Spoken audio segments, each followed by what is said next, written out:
டெல்லி நீதிபதி வீட்டில் கைப்பற்றப்பட்டது செந்தில் பாலாஜியின் பணமா? நீதியை விலை கொடுத்து வாங்க திட்டமிடப்பட்டதா? அதிரடியாக களமிறங்கிய மத்திய அமைச்சர் அமித்ஷா. வணக்கம் நண்பர்களே. டெல்லி உயர்நீதிமன்ற நீதிபதி யஷ்வந்த் வர்மா வீட்டில் 100 கோடிக்கு மேல் பணம் பறிமுதல் செய்யப்பட்டது சம்பந்தமாக மத்திய அரசு பதில் கொடுத்திருக்கிறது. இதுகுறித்து மத்திய அமைச்சர் அமித்ஷா வெளியிட்டுள்ள செய்தியில், டெல்லி உயர்நீதிமன்ற நீதிபதி யஷ்வந்த் வர்மா மீது இன்னும் எஃப்ஐஆர் பதிவு செய்யப்படவில்லை. அப்படி இருக்கும்போது அவர் வீட்டில் உள்ள பணத்தை எப்படி பறிமுதல் செய்ய முடியும்? அதனால் தலைமை நீதிபதி அனுமதிக்கு பிறகு கூடிய சீக்கிரமே அவர் மீது எஃப்ஐஆர் பதிவு செய்யப்படும். அதோடு குற்றச்சாட்டுக்கு உள்ளான நீதிபதி யஷ்வந்த் வர்மாவை அலகாபாத் உயர்நீதிமன்றத்திற்கு மாற்ற தலைமை நீதிபதி உத்தரவு போட்ட போதும் அங்குள்ள நீதிபதிகள் அவருக்கு எதிர்ப்பு தெரிவிக்கிறார்கள். இதுபோன்று குற்றச்சாட்டுக்கு உள்ளான நீதிபதியை எங்கள் நீதிமன்றத்தில் சேர்த்துக் கொண்டால் எங்கள் அனைவர் மீதும் பொதுமக்களுக்கு சந்தேகம் ஏற்பட தொடங்கிவிடும். இந்த நீதிமன்றத்தில் பணம் வாங்கிக் கொண்டு தீர்ப்பை சொல்லுகிறார்கள் என்று பொதுமக்கள் தவறான கண்ணோட்டத்துடன் பார்ப்பார்கள். நீதிமன்றம் மீதான நம்பகத்தன்மை போய்விடும். அதனால் இதுபோன்ற குற்றச்சாட்டு உள்ள ஒரு நீதிபதியை எங்கள் நீதிமன்றத்திற்கு அனுப்பக்கூடாது என்று அங்குள்ள நீதிபதிகள் எதிர்ப்பு தெரிவித்துள்ளார்கள் என்று கூறியுள்ள அமித்ஷா, கூடிய சீக்கிரமே அவர் மீது எஃப்ஐஆர் பதிவு செய்ய உச்சநீதிமன்ற தலைமை நீதிபதி சஞ்சீவ் கன்னா அனுமதி கொடுப்பார் என்று எதிர்பார்க்கிறோம். அதையடுத்துதான் அவரது பின்னணியில் என்னென்ன நடந்துள்ளது என்பதை தீவிரமாக விசாரணை நடத்தி பின்னணி ரகசியங்களை வெளியில் கொண்டு வருவோம் என்று தெரிவித்துள்ளார். மேலும் இந்த நீதிபதி யஷ்வந்த் வர்மாவிடத்தில் நீதியை விலை கொடுத்து வாங்குவதற்கு பல அரசியல் புள்ளிகள் கோடிக்கணக்கில் டீல் போட்டதாக வட இந்திய ஊடகங்களில் ஒரு தகவல் வெளியாகியுள்ளது. குறிப்பாக இந்த டெல்லி உயர்நீதிமன்ற நீதிபதி யஷ்வந்த் வர்மா ஏராளமான அரசியல் புள்ளிகளின் பின்னணியில் இருப்பதாகவும் தகவல் வெளியாகியுள்ளன. அரசியல்வாதிகள் ஊழல் வழக்கில் சிக்கும் போது அது சம்பந்தமாக இவரை சந்தித்தால் அவர்களது வழக்கு எந்த நீதிமன்றத்தில் நடக்கிறதோ அங்குள்ள நீதிபதிகளிடத்தில் இவர் பேச்சுவார்த்தை நடத்தி அந்த அரசியல்வாதிகளுக்கு சாதகமான தீர்ப்பை வாங்கி கொடுப்பாராம். அந்த அடிப்படையில் இவருக்கு 50 கோடி 100 கோடி என்று அவர்கள் சன்மானம் கொடுப்பதாகவும் தெரிய வந்துள்ளது.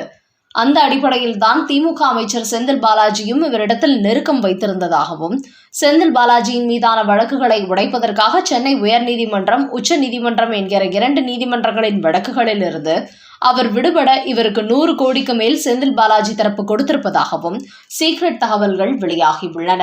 அதனால் இந்த நீதிபதி மீது எஃப்ஐஆர் பதிவு செய்து மத்திய அரசு அதிரடியாக நடவடிக்கையில் இறங்கினால் திமுகவின் முக்கிய புள்ளிகளான அமைச்சர் செந்தில் பாலாஜி மற்றும் மு.க. ஸ்டாலின் மருமகன் சபரீசன் ஆகிய இருவரும் நீதிபதி யஷ்வந்த் வர்மாவுடன் ரகசிய டீல் போட்ட விவகாரத்தில் வசமாக சிக்குவார்கள் என்றும் பரபரப்பு தகவல்கள் வெளியாகியுள்ளன.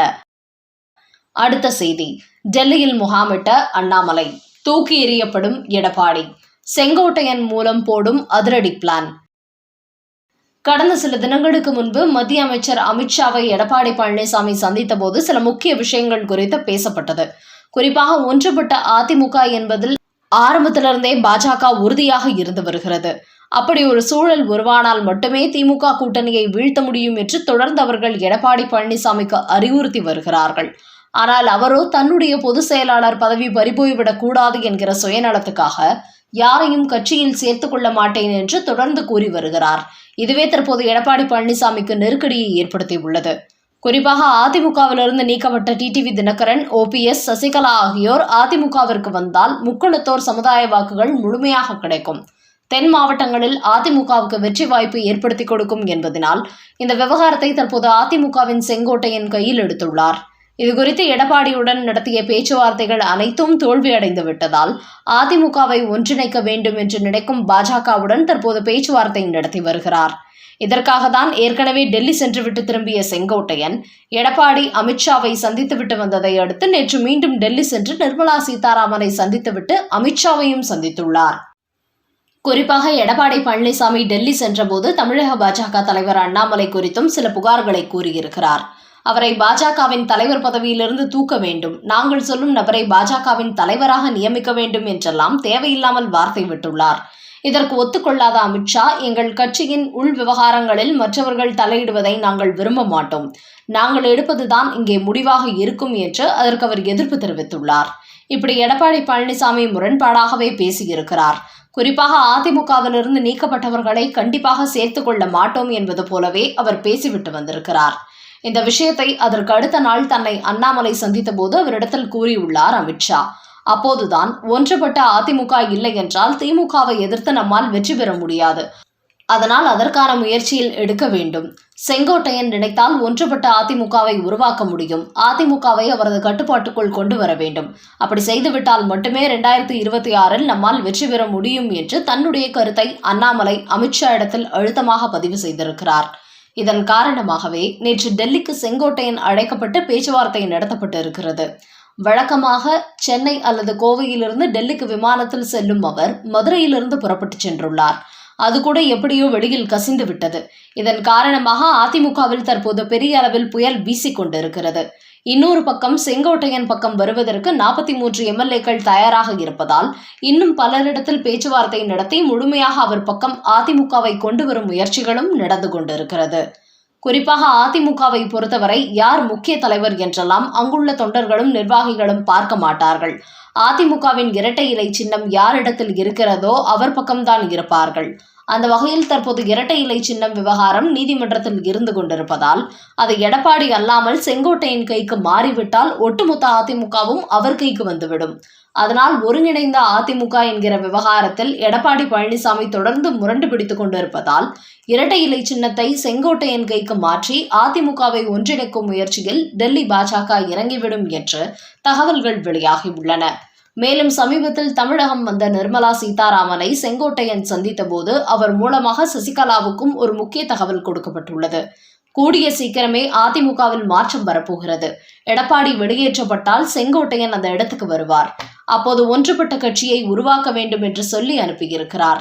இப்படி ஒரு தகவல் எடப்பாடி பழனிசாமிக்கு தெரிந்த பிறகுதான் இதை இப்படியே விட்டால் கூடிய சீக்கிரமே நம்மை தூக்கி அடித்து விடுவார்கள் என்பதால் அதுவரைக்கும் பாஜகவுக்கு எதிராக இப்போதல்ல எப்போதும் நாங்கள் பாஜகவுடன் கூட்டணி வைக்க மாட்டோம் என்று கூறி வந்தவர் திடீரென பல்டி அடிக்க தொடங்கிவிட்டார். அதனால்தான் டெல்லிக்கு ஓட்டமாக சென்று அமித்ஷாவிடத்தில் பேச்சுவார்த்தை நடத்தியிருக்கிறார் எடப்பாடி. என்றாலும் டெல்லி போட்ட கண்டிஷனுக்கு அவர் ஒத்து வரவில்லை என்பதனால் இப்போது செங்கோட்டையன் மூலம் அதை செயல்படுத்த அமித்ஷா தயாராகிவிட்டதாகவும் கூறப்படுகிறது. அதன் காரணமாகவே தமிழக பாஜக தலைவர் அண்ணாமலை டெல்லியில் முகாமிட்டு அதற்கான வேலைகளை செய்து வருவதாகவும் பாஜக வட்டாரங்களில் கூறுகிறார்கள். நண்பர்களே, டெல்லி உயர்நீதிமன்ற நீதிபதி விவகாரம் விஸ்வரூபம் எடுத்துள்ள நிலையில் அவர் மீது எஃப்ஐஆர் பதிவு செய்யப்பட்டது. அடுத்த கட்ட நடவடிக்கை எடுக்கப்படும் என்று அமித்ஷா கூறியிருப்பது. இந்த நேரத்தில் இந்த நீதிபதி யஸ்வந்த் வர்மா பல நீதிமன்ற நீதிபதிகளுடன் நட்பு வைத்துக் கொண்டு அரசியல் புள்ளிகளுக்கு சாதகமான தீர்ப்பு சொல்ல டீல் போட்டு வந்ததாக அதிர்ச்சி தகவல் வெளியாகியிருப்பது. மற்றும் செங்கோட்டையன் அதிமுகவை கைப்பற்றி விடுவாரோ, பாஜக அவர் பக்கம் சாய்ந்து விடுமோ என்ற அச்சத்தில் எடப்பாடி பழனிசாமி டெல்லிக்கு ஓட்டம் பிடித்ததை அடுத்து டெல்லி சென்ற அண்ணாமலை அங்கு முகாமிட்டு செங்கோட்டையனை டெல்லிக்கு வரவைத்து அமித்ஷாவை சந்திக்க வைத்து அதிமுகவில் அதிரடி மாற்றங்களை கொண்டு வர திட்டமிட்டு வருவது குறித்த உங்களோட கருத்துக்களை கமெண்ட் பாக்ஸில் பதிவிடவும். நன்றி, வணக்கம்.